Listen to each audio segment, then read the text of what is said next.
Right now, somewhere in a house like yours, a box of tarnished old forks is sitting by the back door waiting for the donation truck. Somebody looked at that black, dull metal and decided it was junk. That box could be worth more than a used car. The silverware in your kitchen drawer, the heavy stuff, the dull stuff, the pieces nobody wants to polish anymore is being given away and thrown out every single day while it quietly holds small fortunes. It gets missed because tarnish hides everything. A $500 spoon and a 50-cent spoon look exactly the same under all that black. I want you to stay with me all the way to the end, because the single most valuable piece I am going to show you tonight is one that sold for thousands of dollars, and it was almost sold at a yard sale for $2. I saved that one for last on purpose. And I need you to hear this. I am not talking to collectors. I am talking to you, the person clearing out a mother's china cabinet or a grandmother's sideboard drawer this weekend. This is about what you already have. Let me tell you why I care so much. Years ago, at an estate sale in a little brick house, I watched a woman carry a shoebox of blackened spoons straight to the free table on the driveway. Free. She wanted them gone. A man I knew picked one up, turned it over, read one word stamped on the back, and quietly paid her the $2 she asked for the whole box. 3 of those spoons were early American coin silver. He later sold them for over $400. She never knew, and I have never forgotten the look on his face, because I understood right then how easily this happens. I was careless once too, and I lost a piece I still think about. That is exactly why you can trust what I am about to tell you. So let us go through the pieces one by one, and I am going to show you how to catch yours before it becomes a story you regret. Let me start with the most common near miss of all, the one that happens in almost every kitchen, the plain teaspoon. Picture a drawer full of everyday spoons, mixed together, some shiny, some dark, all of them looking like the cheap flatware you eat cereal with. Most people sweep the whole drawer into a bag for the thrift store without a second glance. That is the mistake. Here is what separates a spoon worth almost nothing from a spoon worth real money, and it takes you 3 seconds to check. Turn the spoon over and read the back of the handle. If you see the word sterling or the number 925, stop. That spoon is solid silver. If instead you see letters like EPNS or the words silver plate or nickel silver, that piece is only coated with a thin skin of silver over base metal, and it is worth very little. The difference is enormous. A single sterling teaspoon in a common pattern is worth about $20 to $40 just for the silver in it. A matched set of 6 sterling teaspoons can bring $150 or more. That same drawer of plated spoons might fetch $5 for the lot. One word on the back decides it. Now here is what fools people. Tarnish makes silver look cheap and dirty, while cheap plated pieces often stay shiny because they are newer, so the instinct is exactly backwards. The dull, ugly, blackened spoon is usually the valuable one. The bright, shiny one is often the throwaway. Nobody trained you to know that, and that is not your fault. But teaspoons are only the beginning, because the next piece I want to show you is one people almost never recognize, and it sells for far more. Let me talk about souvenir spoons. You have seen them. Little decorative spoons with a city name, a state, a windmill, a flower, or a tiny building worked into the handle. Grandma had a rack of them on the wall or a drawer full loose in the back. Most people think they are gift shop trinkets, cheap tourist stuff, and they dump them by the fistful. But there was a golden age of souvenir spoons in America, from the 1890s into the 1920s, and many of them were made of solid sterling silver by serious silver companies. Turn one over. If you find sterling on the back, you are holding real silver, and some of these are collectible far beyond their metal value. The really special ones have deep, sculpted, 3-dimensional handles, a full figure of a person, an Indian head, a mining town scene, a witch for the Salem spoons. Those detailed early figural spoons routinely sell for $30 to $75 each, and rare ones, a specific town, a short-lived design, A full-figure enamel handle have cost $100 and even $200 a piece. I have seen a small shoebox of them, 30 spoons deep, that added up to more than the seller's monthly rent. And here is the near miss that stings. People give these away in bulk to the thrift store precisely because there are so many of them. The very thing that makes them feel worthless, that there is a whole drawer full, is what makes the drawer valuable. Do not judge them by the crowd. Check each one for that sterling stamp. Now, you know the trick for spoons, but the next piece is the one people literally do not recognize as silver at all, and that confusion is exactly why it disappears. Let me tell you about the little serving pieces, the sugar tongs, the master salt spoons, the tiny mustard ladles, the odd forks with a strange shape you cannot name. When someone is sorting a drawer and finds a bent little pair of tongs, or a spoon so small it looks like a toy, they assume it is broken junk from a doll set or a random orphan piece, and out it goes. Those small oddities are often the most finely made sterling in the whole set. Sugar tongs in solid silver sell for $25 to $60. Master salt spoons with gold wash bowls, the tiny ones, bring similar money. And ornate serving pieces, a sterling berry spoon, a sardine fork, a bonbon scoop, a pierced server, those are the pieces that pull real numbers. Here is why. In the old flatware world, the fancier and more specialized the piece, the fewer of them were made and the more silver and handwork went into them. A plain sterling teaspoon is common. A sterling asparagus server or a pierced fish slice is rare, and collectors chase them. I have seen a single ornate berry spoon in a strong pattern sell for over $100 by itself. So do not throw out the strange little tools.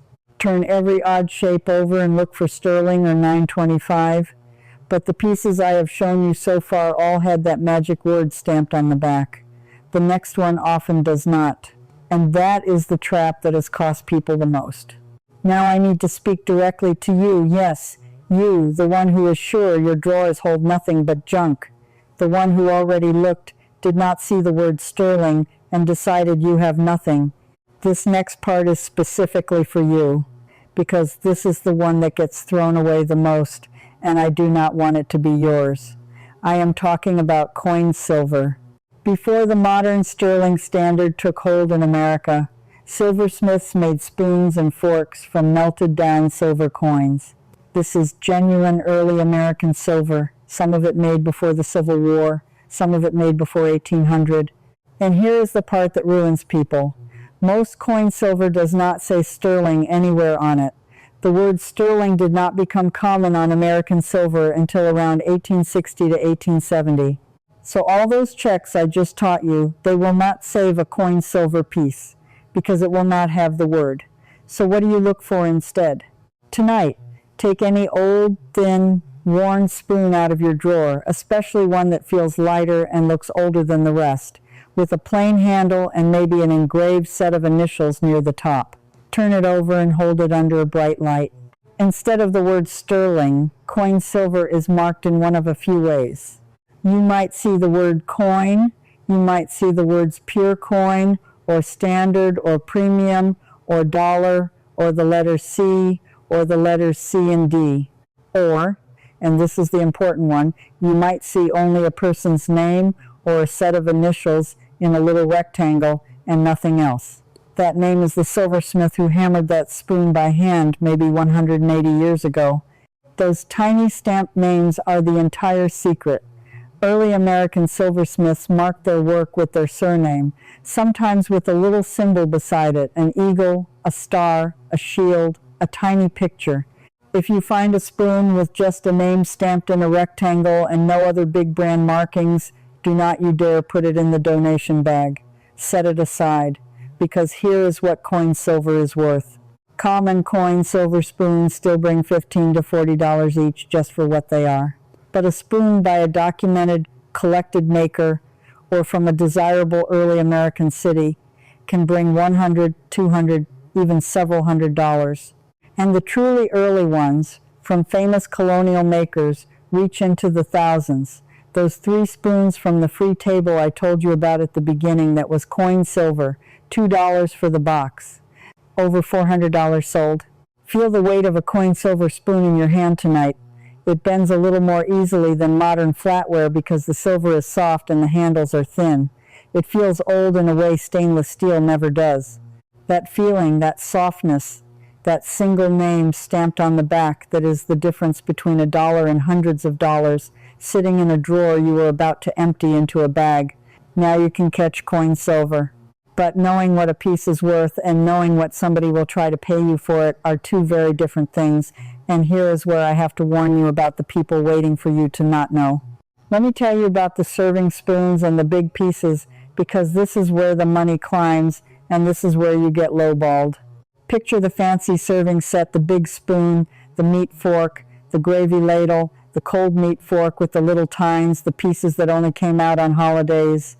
When a family divides an estate, everyone grabs the place settings, the forks and knives they will actually use, and the big odd serving pieces get shoved in a bag and sold cheap or handed off because nobody eats with them.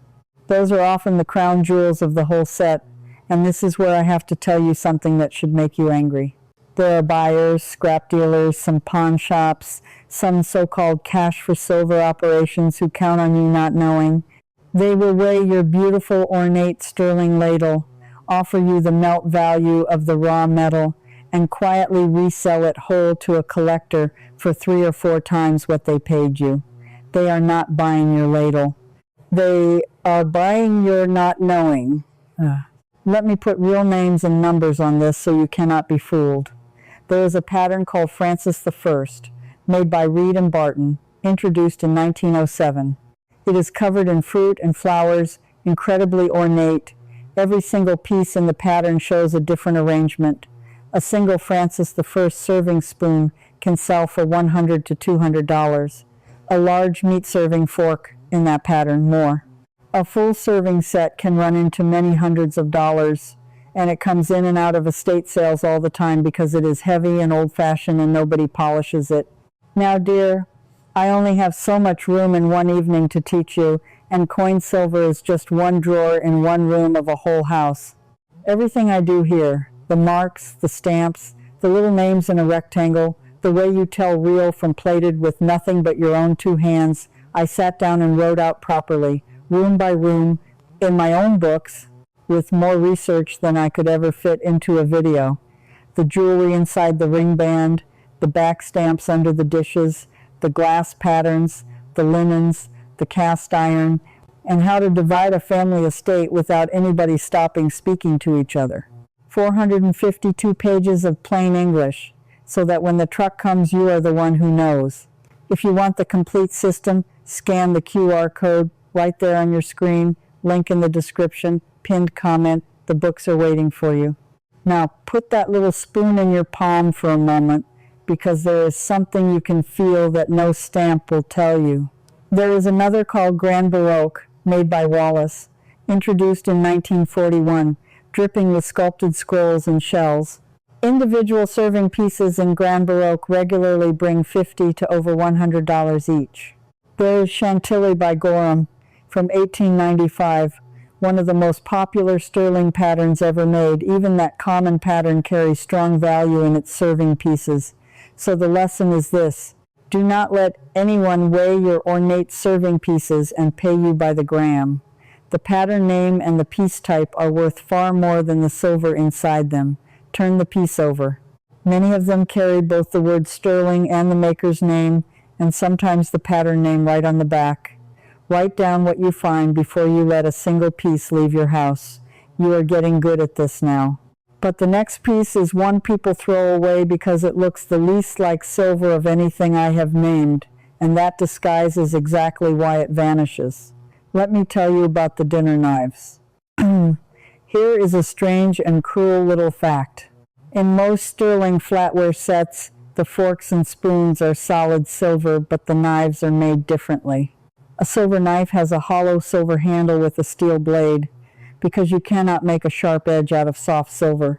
So the handle is real sterling, filled with a bit of plaster or pitch to give it weight, and the blade is stainless steel. Do you know what happens to those knives? The steel blades tarnish, spot, and sometimes rust at the joint. People look at a spotty, stained knife blade, decide the whole set of knives is ruined, and throw the knives away while keeping the forks and spoons. They just toss the sterling handles in the trash because the steel blade looked ugly. Those hollow sterling handles are worth money on their own. In a good pattern, matched sterling-handled knives sell for $15 to $40 each, and in a premium pattern more. A set of 12 is real money. And the blade being spotty does not matter at all because the value is in the silver handle, not the steel. So check your knives, look where the handle meets the blade. If the handle is stamped sterling, keep every single one no matter how stained the blade looks. Do not judge a silver knife by its blade. That mistake alone empties value out of American kitchens every week. Now, you have saved your knives. But the next piece is small, personal, and so easy to overlook that it usually goes out with the linens, and it can be worth a shocking amount. Let me talk about napkin rings. Not the wooden ones, not the plastic ones, the heavy silver ones, often engraved with a name, or a date, or a little scene. In the old days, a silver napkin ring was a christening gift or a wedding gift, and families had them monogrammed. When people clear a dining room, napkin rings get scooped into a box with tablecloths and placemats and sold as a household lot for a few dollars. Solid sterling napkin rings sell for $25 to $75 each. But the ones that really climb are the figural napkin rings. The ones where a little silver animal or a cherub or a bird holds the ring, especially American Victorian silver plate figural rings from the 1870s. And 1880s by makers like Meriden and Reed and Barton. Some of those figural rings with a fox or a squirrel or a pair of birds sell for well over $100, and rare designs have topped several hundred. And the engraved ones tell a story, which collectors love. A ring engraved with a first name and a date from the 1890s is not junk with somebody's name on it. It is a small piece of history that somebody will pay real money to own. Do not let the monogram convince you it is worthless. That is backwards. The engraving is part of the value, so dig through the linen box before it leaves. But now we are getting close to the top, and the next piece is where the money stops being a nice surprise and starts being genuinely serious. Let me tell you about repoussé silver, and one name in particular, Kirk. Samuel Kirk and Son of Baltimore made a style of sterling so densely covered in hand-chased flowers that the entire surface looks like a garden pressed into metal. It is called repoussé, where the design is pushed out from the back and then detailed by hand from the front. The Kirk repoussé pattern goes back to the 1820s, and the company kept making it for well over a century. Here is the near miss. Kirk repoussé is so heavily decorated that a lot of people assume it must be some fussy silver-plated Victorian junk, too ornate to be real, too old-fashioned to be worth anything. They could not be more wrong. It is deep, heavy, handwork sterling, and it is highly collected. Serving pieces in Kirk repoussé sell for well over $100 each, and a large ornate serving piece or a rare form can bring several hundred. The mark to look for is the Kirk name, and depending on the era you may see S. Kirk & Son or Kirk & Sons, and often a marking that reflects the special higher silver standard Kirk used in some early years, which was even purer than sterling. That older, purer marking signals an early piece, and early Kirk brings the strongest prices of all. So when you find a spoon that looks almost too fancy, so covered in roses that it seems impossible, do not laugh it off. Flip it. Look for that Baltimore name. What looks like the most over-the-top piece in the drawer may be the most valuable thing you own until you get to the last one. Because there is one name I have been holding back this whole time, and it is the name that turns a $2 yard sale spoon into a piece worth thousands. This is the one that is lost the most, because almost nobody in an ordinary American kitchen recognizes it. This is the piece I saved for the very end. I want you to picture a plain-looking modern spoon. Not fancy, not covered in roses.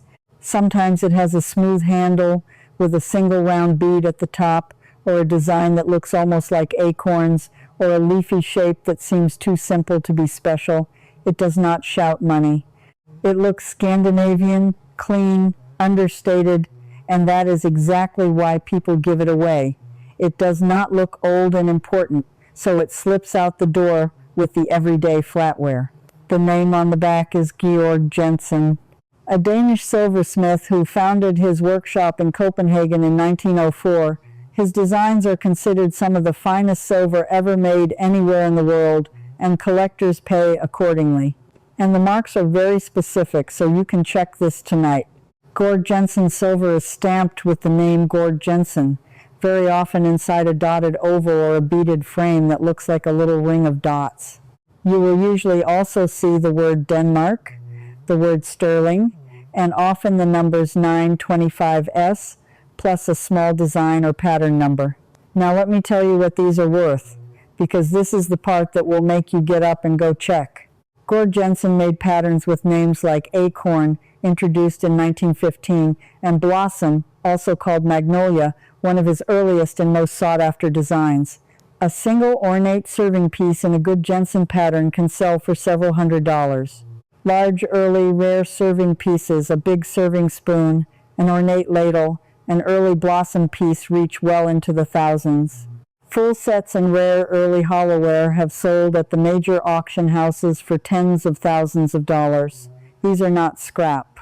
These are treasures that happen to be shaped like the spoon you stir your coffee with, and here is the near miss that made me put Jensen last.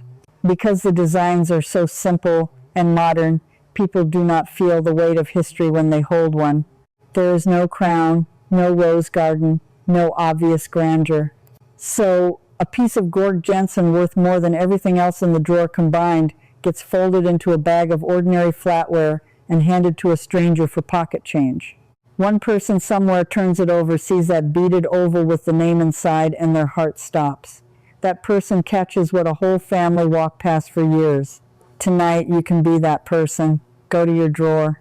Pull out every piece that looks too plain and too clean to matter. Turn it over. Look for the name Georg Jensen inside a ring of little dots and the word Denmark beside it. If you find it, you are not holding flatware.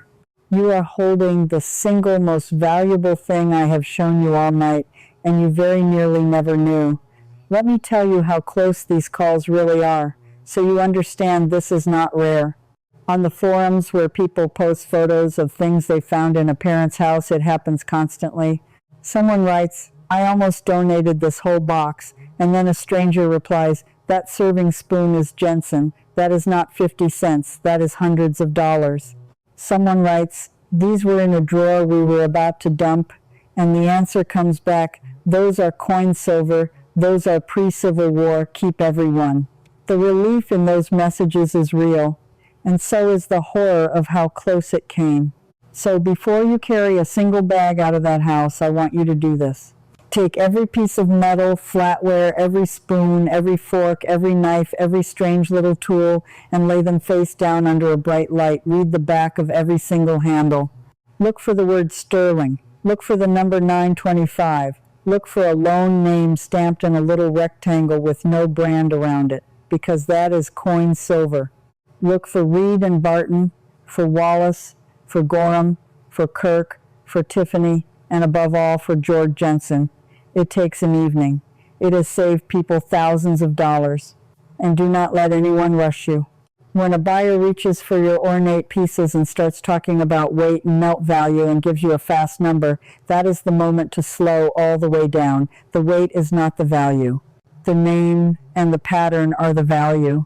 The person offering to make it easy for you is the person who benefits most from your not knowing. You have watched too many spoons walk out the door for $2. Not this time. Not yours. Here is what I want you to feel right now. Relief. The relief of the woman who almost carried that shoebox to the free table but stopped, turned one spoon over, and read a single word. That could have been thousands of dollars gone to a stranger, and instead it stayed in her family. You are the kind of person who refuses to let something valuable slip away for nothing. That is why you are still here with me, all the way at the end, while everyone else already tossed their box in the truck. So tell me, which piece are you going to run and check tonight? Is it the drawer of tarnished teaspoons you were about to donate? Is it the spotty old knives you thought were ruined? Is it that two-plane spoon that might just say Georg Jensen on the back? Pick one, go find it, and then come back and leave me a comment telling me exactly what you found. I read them, and I want to know if you caught one in time. Do not just think it, type it out and tell me. Your story might be the one that stops someone else from giving theirs away. And if you refuse to keep losing the value hiding in your own home, come stand with the rest of us who feel the same way. Because next time I am opening the china cabinet, and I am going to show you the one dinner plate pattern that families throw out by the boxful. The pattern with a mark on the underside that turns an ordinary plate into a $200 piece. You will never look at the back of a plate the same way again. Go check your silver tonight before the truck comes. I will see you in the next one. Before you go, one thing. Tonight was the overview, but inside the hidden treasures circle I decode all 10 hallmarks spoon by spoon so you can check every piece yourself. Unsure about something in your drawer? Ask me directly, and a real person, me, answers you. You won't be alone. Everyday collectors like you are already inside. Just point your phone's camera at the code. Cancel anytime, one click. I'd love to see you there. Now before you close that drawer, take a look in your cabinets too. Those old Corningware dishes could be worth far more than you think. I'll show you exactly which ones, right here, starting now.